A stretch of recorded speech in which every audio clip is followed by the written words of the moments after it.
수학을 서술하다 신수학 공통수학원 개념원리 강의 시작하겠습니다. 오늘은 두 번째 시간으로 다항식의 곱셈에 대해서 배워보도록 하겠습니다. 자, 일단 우리가 중학교 때 배웠던 지수법칙 기억하실까요? 이거 기억 안 나면 다시 한번 되돌아가서 중학교 내용 중에서 지수에 해당하는 내용 다시 한번 보고 오시면 됩니다. 중학교 2학년 1학기 내용. 근데 그 내용하고 여기 크게 다르지 않으니까 바로 보셔도 되고요. 자, 일반적으로 단항식하고 다항식의 곱셈은 지수법칙을 이용을 해서 간단히 정리를 하시면 돼요. m하고 n 자연수여야 된다. 지수에 쓰이는 숫자들이 우리가 아직까지는 자연수인 범위 내에서 배웁니다. 자, a의 m제곱 곱하기 a의 n제곱은 a의 m 더하기 n제곱이다. 이렇게 배웠죠. 자, 이걸 곱했는데 여기 위에 지수끼리 곱하는 거야. 이렇게 헷갈리시면 안 돼요. 자, 예를 들어서 a의 제곱 곱하기 a의 세제곱 이렇게 되어 있으면 이거는 a 두 번 곱하는 거죠. 자, 얘는요 a를 세 번 곱하는 거죠. 그럼 결국은 a를 몇 번 곱하는 거예요? 두 번 하고 세 번을 더해서 5번 곱하는 거야 라는 거죠.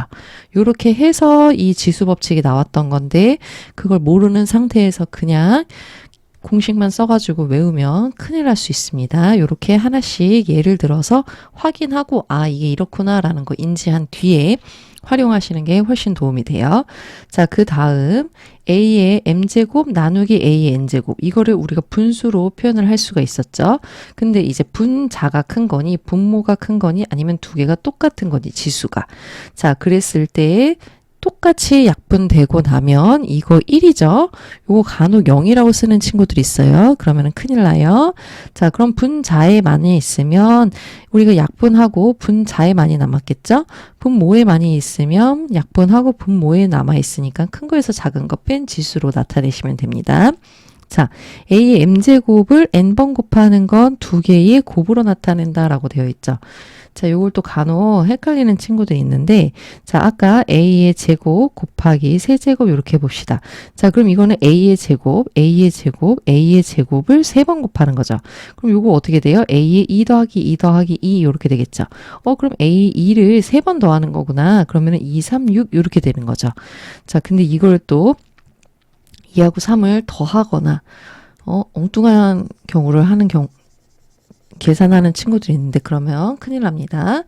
자, 그래서 위에 사실 1번하고 요 3번을 가장 많이 헷갈려 하는데 그거 헷갈리지 않게끔 반드시 정확하게 인지하고 넘어가도록 할게요. 자, 그러면은 사실 여기에서 파생된 거랑 비슷한 거죠. 사실 여기가 1이었고 n이면은 지금 1 곱하기 n 이렇게 되는 거잖아요. 그럼 여기가 지금 1인 거니까 1 곱하기 n, 1 곱하기 n 해서 이렇게 풀면 되겠죠. 여기도 분수꼴인 경우에도 마찬가지로 이렇게 된다라고 볼 수 있습니다. 자, 그러면 우리가 보기의 문제를 한번 볼까요? 자, 마이너스 xy 제곱의 세제곱 곱하기 마이너스 3x 제곱은 자, 여기 지금 마이너스 1도 3개, 3x도 3개, y 제곱도 3번 곱해라 라는 거죠. 그래서 세제곱, 세제곱, 세제곱을 하는 거고 그 뒤에 마이너스 3x 제곱 이렇게 써 있는데요. 자, 그럼 얘 계산하면 얼마죠? 마이너스를 홀수번 곱했으니까 마이너스. 아, 그럼 x 세제곱, y 6제곱 거기에 다시 마이너스 3x 제곱 있죠. 자, 그럼 마이너스에서 플러스 1하고 3 곱해서 3 x끼리 요거 어떻게 하는 거죠? 곱하는 거예요? 아니죠. 더하는 겁니다. 지수끼리. 자, 그리고 y 6제곱 해서 정리를 해서 쓰시면 돼요.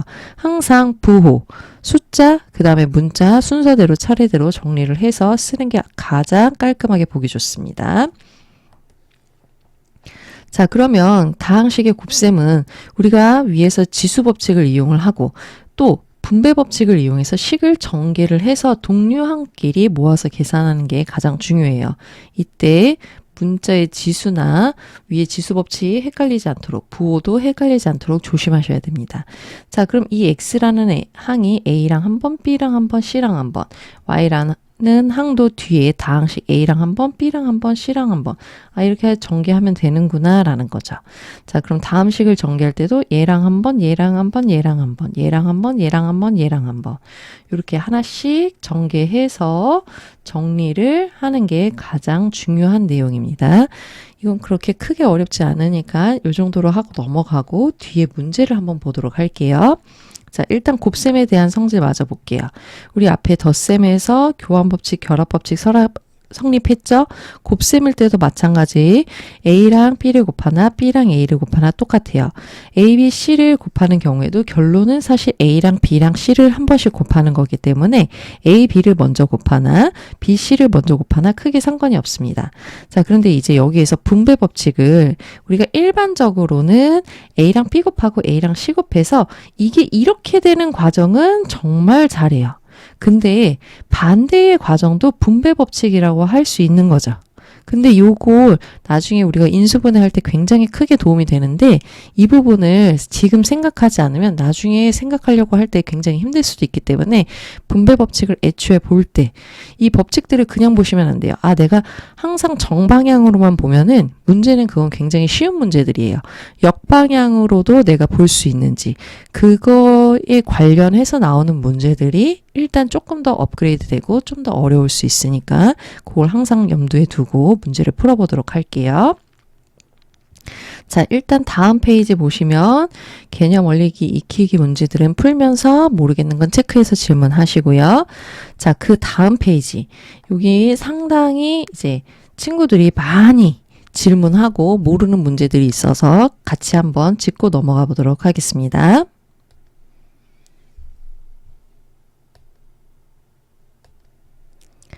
자, 그러면은 첫 번째 문제 1 더하기 3x 더하기 2x제곱 더하기 4x 세제곱 3 더하기 2x 더하기 4x 제곱 더하기 5x 세제곱 여기에 전개식에서 x 세제곱의 개수를 구하자라고 했는데요. 이러한 문제를 풀 때 우리가 선생님 앞에서 배운 분배법칙에 의해서 요거 그럼 이렇게 하나씩 다 전개를 하나요? 그러면은 틀릴 확률이 높겠죠. 항상 문제를 처음부터 끝까지 읽고 거기에 맞춰서 내가 문제에서 주어진 것과 구해야 되는 것을 명확하게 찾아내셔야 됩니다. 자, 우리는 그러면은 지금 현재 구해야 되는 게 뭐죠? x 세제곱의 개수만 찾으면 돼요. 자, 그러면은 1이라는 항이 곱해져서 x 세제곱이 나오려면 누구랑만 곱하면 되죠? 예, 5x 세제곱하고만 곱하면 되죠. 그럼 얼마예요? 5x 세제곱.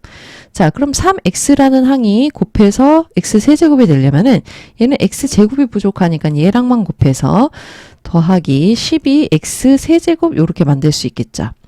자, 그러면 2x제곱이라는 항은 누구랑 곱해서 2x라는 항만 곱했을 때 x 세제곱이 될 수 있겠죠. 자, 그러면 얘 계산하면은 4x 세제곱. 자, 그러면 4x 세제곱이라는 항은 누구랑만 곱하면 될까요?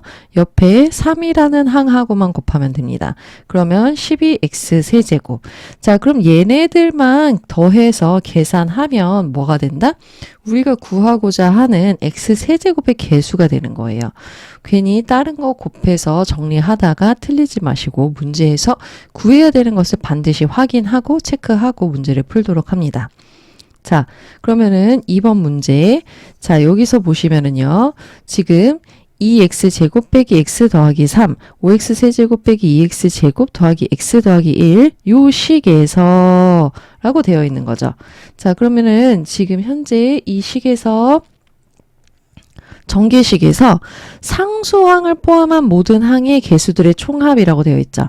자, 요거 밑줄 쳐놓게요. 상수항을 포함한 모든 항의 개수들의 총합이라고 되어 있는 경우에 자, 우리 밑에 보면 지금 전개한 다항식이 a0 더하기 a1x 더하기 a2x제곱 더하기 땡땡땡 이런 식으로 커져서 anxn제곱 이렇게 꼴로 나온다라고 되어 있죠.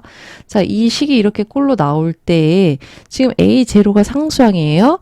자, 그러면은 x라는 항에서의 개수는 a1인 거죠. 그죠? 개수. 자, 그럼 x제곱 2차 항에서의 상수항, 개수는 누구죠? a2. 자, 요렇게 하면은 사실은 지금 상수항을 포함한 a0 포함한 모든 항의 개수들의 총합. 그러면은 더하기 a1 1차 식의 지금 1차 항의 총 개수 더하기 a2 땡땡땡 이걸 an까지 더하자 요 얘기인 거죠. 그죠? 자, 그럼 나는 식에서 지금 이러한 꼴에서 결국은 얘를 찾고 싶다라는 얘기인 거잖아요. 자, 그러면 얘를 전개를 했을 때 지금 우리가 한번 파악을 해봅시다. 자, 지금 앞에 거는 2차식, 그리고 2차 항, 뒤에는 3차 항이 가장 큰 항인 거죠. 그죠? 높은 차수의 항. 그럼 얘네들을 곱한다라고 하면 가장 이 식을 전개했을 때 가장 높은 차수는 몇 차 항이 되는 거죠? 그쵸? 5차 항이 되는 거죠. 그럼 얘는 사실은 여기가 A5까지 나오는 거예요. 자, 그러면 나는 A 여기서 전개를 했을 때 이 식들을 정리를 하면 아, 여기가 5제곱까지 있어요 라고가 되는데 자, 거기에서도 x들이 필요한 게 아니라 x들 앞에 있는 개수들, 상수항을 포함한 개수들의 총합이 필요한 거죠. 그러면 x가 얼마가 돼야지 얘네들만 쏙 나올 수 있을까요? 자, 여기 이 x라는 값이 얼마가 돼야지? 그렇죠. 1이라는 값이 대입이 되면 얘네가 1이라는 값이 자연스럽게 x가 사라지면서 이 a1, a2, a3 얘네들만 남겠죠. 아, 그러면 결국은 정리하면 이렇게 돼요. 이 식은 전개하면 이러한 꼴이 됩니다. 자, 그럼 여기에서 x에다가 1을 집어넣게 되면 나는 결국 이 식을 얻을 수 있는 거죠. 그죠? 자, 근데 그 1을 여기다가만 집어넣으면 안 되죠. 그럼 얼마인지 모르잖아요. 이 값이 얼마인지. 그래서 여기 있는 이 값에다가도 식에다가도 1을 대입해서 아, 그걸 정리를 한 값이 이 값이구나 라고 하고 찾는 거예요. 이해되실까요? 여기 이 두 문제 찾는 방법 매우 중요하기 때문에 반드시 다시 한번 연습해 보시고 밑에 있는 문제들까지 꼼꼼하게 풀어보도록 하겠습니다. 자, 오늘은 수업 여기까지 하겠습니다.